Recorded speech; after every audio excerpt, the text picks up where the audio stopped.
Hi everyone, it's Jakia coming back to you with a quick tutorial on how to create graphics for your brand in Canva. This is solely for beginners and those who feel that they're not as creative. um, and also just so that, if you need to quickly make something for your brand, you want to make sure that you're doing this, or you want to make sure that you're taking these steps when you do so. So, the first thing I'm going to show you is how to create your own. Now, for me, I like to keep things simple, I like to make things big. So that when people visit your page, they can easily see what the content is about. And then, secondly, because I can actually reuse it anywhere else. So the more detail specific you are about it, the less places that you can post it that aren't related to it or that won't kind of make sense when somebody goes to share it in their page or on their story or anything like that. So let's get started. So what I normally do is I will upload a picture that I like. There's a couple here. So I'm just going to click this one. Now, what happens when you upload a picture to Canva and you go to put it here, it'll come on as like a clip art. So you want to take that off and then hover over it so that it will take up the whole page. And you can adjust it to how you want it to look. So I kind of want those paper clips to still be there. So I'm going to kind of do it like this. See? So now that's my background. My background is done. The next thing I like to do is add an element. Now with an element, it's mostly just kind of an additional background on top of the background that will kind of allow your content that you're writing on here to stand out. So what I like to do is I will click, I like the square one. And as you can see, it's already in one of my branding colors. So if you haven't already, make sure you upload your brand colors to Canva so that it makes it easier to access your colors right away. So I like to make this one black, and then I make it a little bit transparent so that you can still see the picture behind it. So dark enough so that the words can be seen, but light enough so that what's behind this can be seen as well. And then I like to position it in the center. Next thing I'm going to do is grab my text. Usually I like to use my branding text. So I'll put something like, let's see here. It's kind of adding here at the bottom. So let me take that off. I'm going to just drag this over here and make it a little bit bigger so you all can see it. And this is a script font, so you have to literally blow it up extremely big in order to see it. So here it is. And then I'll grab like another of my brand colors so that it pops out. See?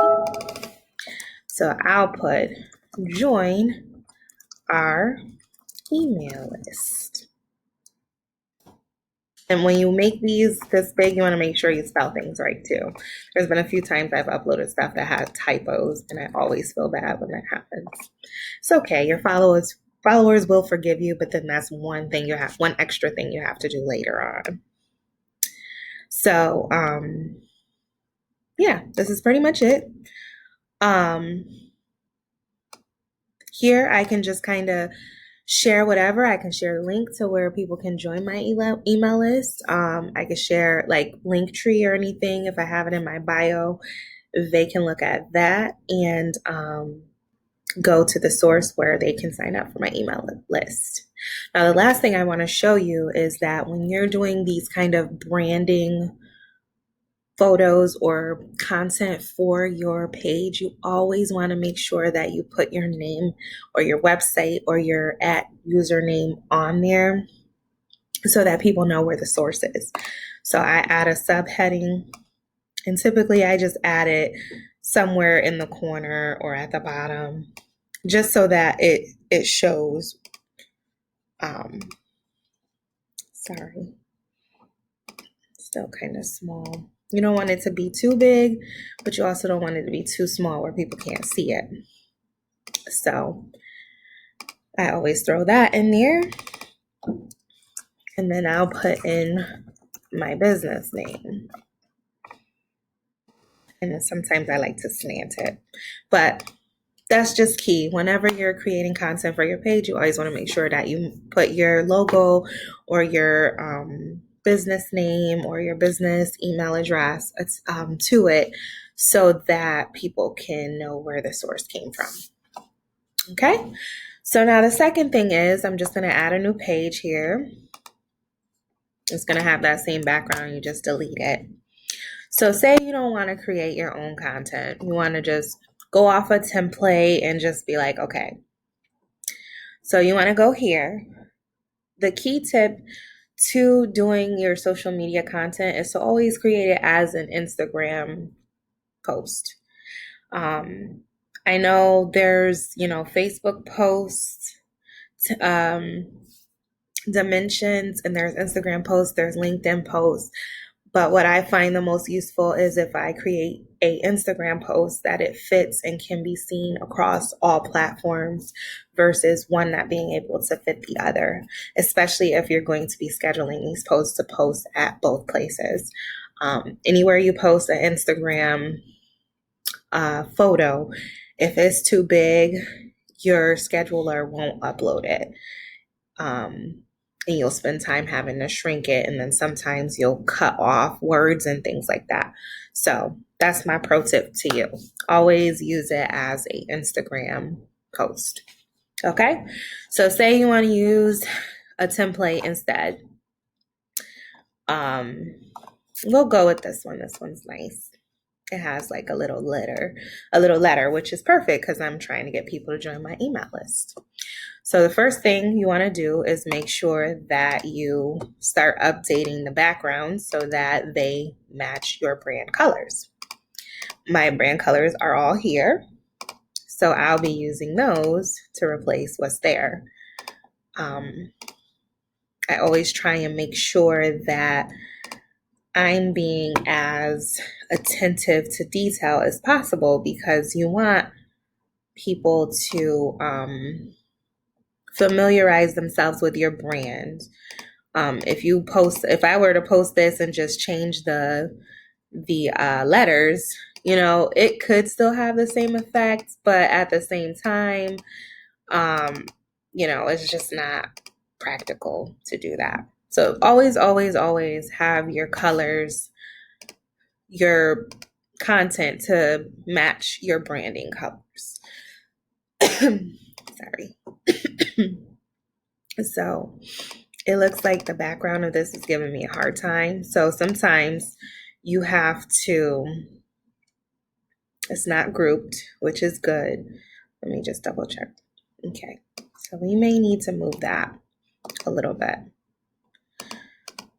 That's the thing about these ready-made templates is that you can always adjust it without doing too much damage to it. So this looks good to me. I'm just going to put loving our content. Join our email list. See? That's perfect.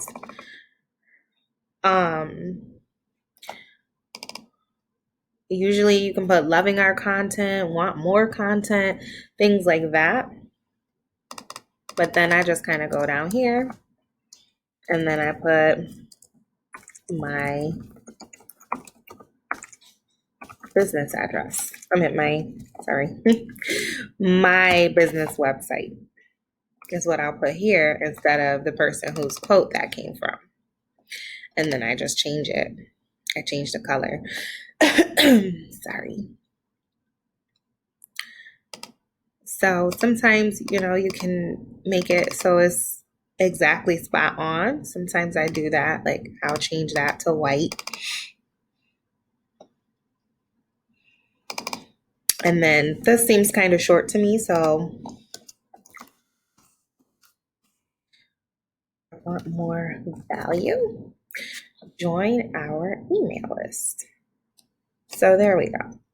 So I kind of just play around with this a little bit.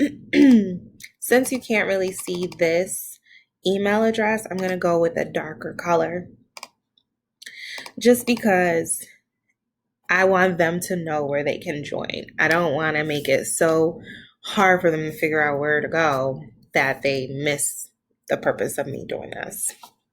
So yeah, so these are the two. I created this one. I used my own font for this. Sorry, I had a brain fart. And then for this one, I just kind of kept it the same. I just made sure to update it with my business information, my branding colors, and things like that. So I hope this video is helpful for you, and I look forward to talking to you soon. Take care.